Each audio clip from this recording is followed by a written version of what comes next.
안녕하세요. 크립토 노마드입니다. 정말이지 살얼음판 걷는 것과 같은 상황 지속되고 있습니다. 테라 폭락 사태의 충격파는 여전하고 인플레이션 리스크, 전쟁 리스크 바뀐 건 없습니다. 비트코인은 29,000달러대로 소폭 반등하는 모습도 보여주면서 상승 전환에 대한 기대감을 어느 정도는 내보이고 있는 상황입니다. 현재 28,000달러와 29,000달러 주변에서 오르내리고 있습니다. 일간 차트 기준으로 꽤 심한 수준의 과매도 수준에 도달하면서 안도랠리 가능성도 있다 이런 언급이 나오고 있지만 그 수준 자체가 우리 모두가 기대하는 정도까지 되지는 않을 것이라는 분석입니다. 상승 규모가 어떻든 간에 일단 반등세가 펼쳐지면 다행이라고 할 수 있겠지만 암초 하나가 자리하고 있습니다. 현지 시간으로 5월 13일 옵션 만기가 예정되어 있는데 가격에 따른 옵션 계약 상황을 보면 3만 달러 밑으로 곰세력의 베팅이 거의 몰빵 수준입니다. 곰세력이 어떻게든 3만 달러 아래를 유지시키려고 버틸 이유가 충분히 존재하는 상황인 만큼 여차하면 한 방 더 얻어맞을 가능성도 존재한다라고 볼 수 있습니다. 지금 금융시장을 뒤흔들고 있는 것은 먼저 거시경제적인 측면에서는 인플레이션 이슈가 큰 역할을 하고 있는데 미국의 4월 생산자 물가지수를 보면 인플레이션 압력은 여전한 것을 확인할 수가 있습니다. 상승세는 둔화되긴 했지만 수준 자체만 놓고 보면 역사적으로 역대급으로 높은 상태입니다. 금리 인상 명분을 뒷받침하는 데이터가 하나 더 추가된 것으로도 바라볼 수 있습니다. 암호화폐 시장 내부적으로는 단연 테라 폭락 사태 후폭풍이 꽤 강도 있게 진행되고 있습니다. 블룸버그는 테라 사태를 리먼 브라더스 사태와 비교 분석을 했고 제닛 옐런 미국 재무장관은 다시금 테라 사태를 언급하면서 스테이블 코인의 위험성을 드러낸 사례다 이런 점을 강조했습니다. 비트코인이 26,000달러대까지 내려가는 모습을 보여주면서 일각에서는 2만 달러 터치 가능성도 제시하고 있습니다. 물론 2만 달러 찍고 강력한 반등을 하게 될 거라는 게 핵심 내용이긴 한데 어쨌든 지금 상황 자체가 막연하게 이제 곧 반등하겠지 이런 기대감만 가지고 있다가는 한 방 더 얻어맞을 수 있는 상황이라는 점 함께 참고하시면 좋을 것 같습니다. 본격적인 시작에 앞서서 좋아요와 구독 또 알림 설정 꼭 부탁드리겠습니다. 영상 제작에 아주 큰 도움 된다는 말씀 함께 드립니다. 그럼 시작하겠습니다.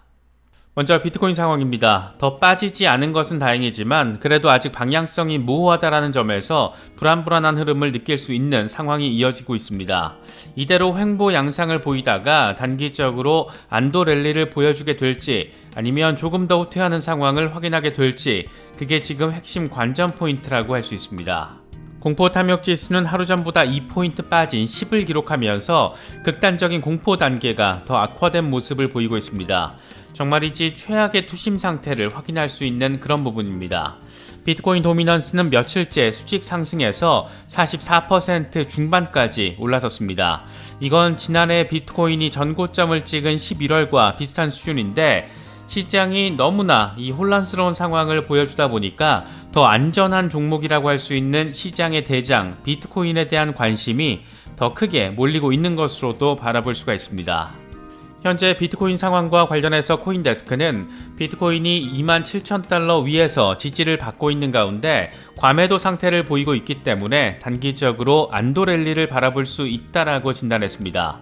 코인데스크는 비트코인의 과매도 상태는 일반적으로 이 단기적인 가격 상승에 앞서서 등장하는 신호인데 일간 RSI는 30% 안도 랠리를 앞둔 1월 이후에 가장 많은 높은 수준의 과매도 상태를 보이고 있다. 하지만 부정적인 장기 모멘텀 신호를 보면 35,000달러 저항선 주변 수준에서 상승 움직임에 제동이 걸릴 수 있다라고 진단했습니다. 해외 분석가들의 전망은 다소 엇갈리는 모습을 확인하고 있습니다. 늘상 강세론을 견지하고 있는 암호화폐 분석가 T-애널리스트의 경우에는 지난 2020년의 차트 상황을 보여주면서 먼저 투매가 발생하면 그 다음에는 엄청난 강세장이 도래한다 이렇게 밝혔습니다. 이번에도 의미 있는 수준의 폭락을 경험하고 있는 만큼 조만간 강세장이 펼쳐질 것이라는 내용입니다. 암호화폐 분석가 마이클 반데포페의 경우에는 단기 반등 가능성을 제시했는데 그는 비트코인이 29,600달러를 돌파하고 나면 이후에 32,000달러 구간에서 저항을 받을 수 있다라고 설명했습니다. 그러면서 달러 인덱스에 대해서도 언급을 했는데 달러 인덱스가 20년 최고치를 기록한 뒤에 아직 조정 분위기가 없다라는 점을 함께 설명했습니다. 달러 인덱스는 비트코인과 역상관관계를 가지고 있기 때문에 달러 인덱스가 저항 맞고 조정에 들어가는 시점이 비트코인의 반등 시점이 될 가능성이 상당히 높습니다. 부자 아빠 가난한 아빠의 저자로 유명한 로버트 기요사키의 경우에는 비트코인의 폭락은 좋은 소식이다. 나는 비트코인이 2만 달러로 떨어지기를 기다리고 있다. 이후에 17,000달러일지 모를 바닥 테스트를 기다린다. 바닥이 있다라는 것을 알게 되면 이때부터 반등세가 펼쳐질 수 있는데 부자가 되기 좋은 시기다. 이렇게 말했습니다.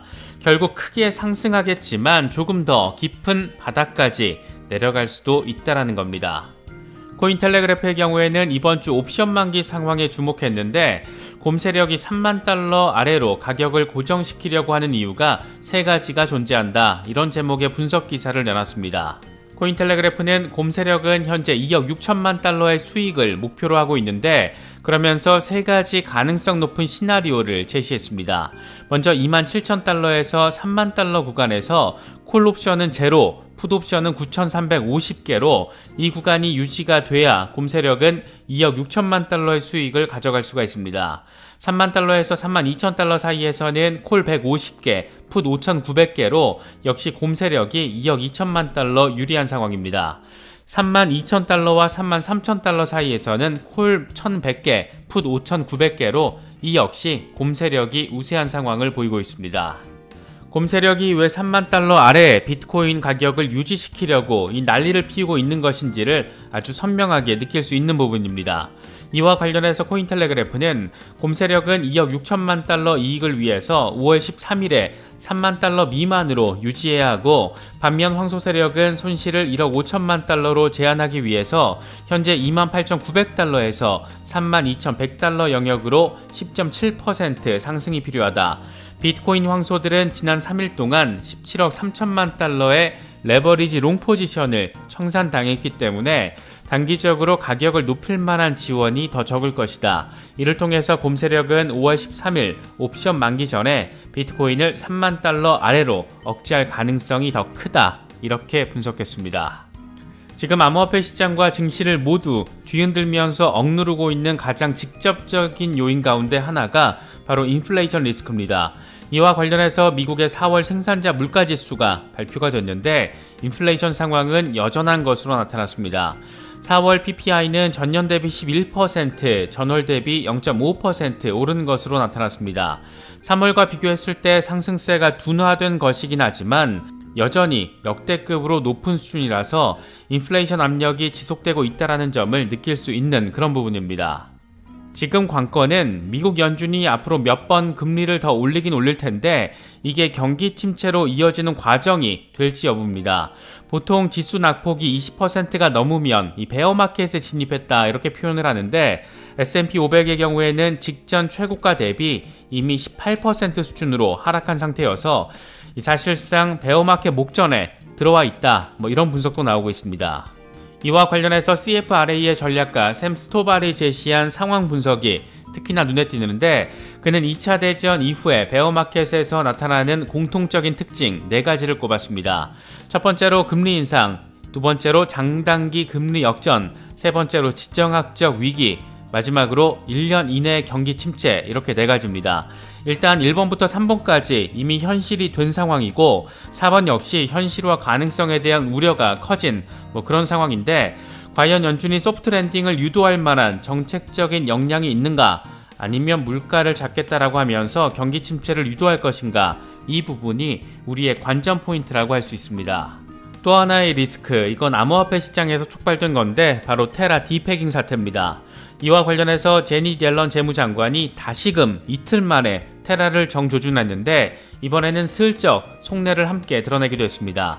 옐런 장관은 하원 금융위원회 청문회에서 테라는 스테이블 코인의 위험성을 드러낸 사례이고 테더 역시 잠시나마 패깅이 풀린 것을 확인했다. 재무부는 스테이블 코인 리스크 보고서를 작성하고 있다 이렇게 말했습니다. 그러면서 스테이블 코인 리스크는 시스템에 위협을 가할 정도로 크지는 않다. 아직 위협할 수준은 아니지만 빠르게 성장하고 있긴 하다라면서 규제 프레임워크가 필요하다라는 점을 다시금 강조했습니다. 이어서 CBDC는 스테이블 코인의 확산을 어느 정도 막을 수는 있다. 이런 점도 함께 언급을 했습니다. 결국 스테이블 코인 리스크를 강조하고 명확하게 규제를 하면서 CBDC가 스테이블 코인의 역할 일부를 아니면 꽤 많이 대체하게끔 만들려는 나름의 계획을 드러낸 것으로도 바라볼 수 있을 것 같습니다. 테라 사태가 시장 전반을 뒤흔들고 증시에도 악재로 작용하면서 이번 사태의 의미와 관련해서도 여러 분석들이 이어지고 있습니다. 블룸버그의 경우에는 테라 사태를 2008년 금융위기 리먼 브라더스 사태와 비교를 했는데, 블룸버그는 조폐국과 상업은행, 중앙은행, 주식시장의 역할을 동시에 수행한 테라 프로젝트의 붕괴를 가리켜서 사람들은 암호화폐 업계의 리먼 모멘트라고 부른다. 리먼과 마찬가지로 실패하기에는 규모가 너무 커서 결국에는 구제될 것이라는 생각이 그 안일함을 만들어냈다. 리먼 사태와 같은 고통이 확산되고 있는데 정확한 원인과 규모를 말하기에는 아직 너무 이르다. 하지만 2008년 이후 월스트리트와 마찬가지로 암호화폐 산업은 결코 예전과 같지 않을 것이다. 이렇게 평가하기도 했습니다. 트위터에서는 테라 CEO 권도형의 열흘 전쯤 인터뷰 내용이 새삼 회자되고 있습니다. 권도형 CEO는 당시 인터뷰에서 95%의 코인들은 사라지게 될 것인데 회사들이 죽어나가는 것을 보는 것은 무척 재미있는 일이 될 것이다. 이런 멘트를 날렸습니다. 세상에 여러 아이러니가 존재하는데 참 이번 사태를 보면 여러모로 황당하기도 하고 아쉽기도 하고 씁쓸하기도 하고 여러 가지 생각을 갖게 만드는 것 같습니다. 과연 돈을 혁신한다 이런 가치를 내걸었던 테라가 다시금 재기의 발판을 마련할 수 있을지 아니면 이대로 침몰하게 될지 주목해서 바라볼 필요가 있는 그런 부분입니다. 그만큼 시사하는 점이 상당히 많다라는 것으로도 바라볼 수 있습니다. 요즘 금융시장 돌아가고 있는 것을 보면 답답하기도 하고 한숨도 나오고 그런 상황인 것 같습니다. 이럴 때일수록 여러 소식들 잘 참고하시면서 그래도 가급적 냉정하고 이성적인 대응에 조금 더 방점을 찍으실 수 있으면 좋겠습니다. 이번에 준비한 영상은 여기까지입니다. 영상이 도움이 되셨다면 좋아요와 구독 또 알림 설정 꼭 부탁드리겠습니다. 영상 제작에 아주 큰 도움 된다는 말씀 함께 드립니다. 언제나 성투하시기를 기원하겠습니다. 시청해주셔서 감사합니다. 지금까지 크립토 노마드였습니다.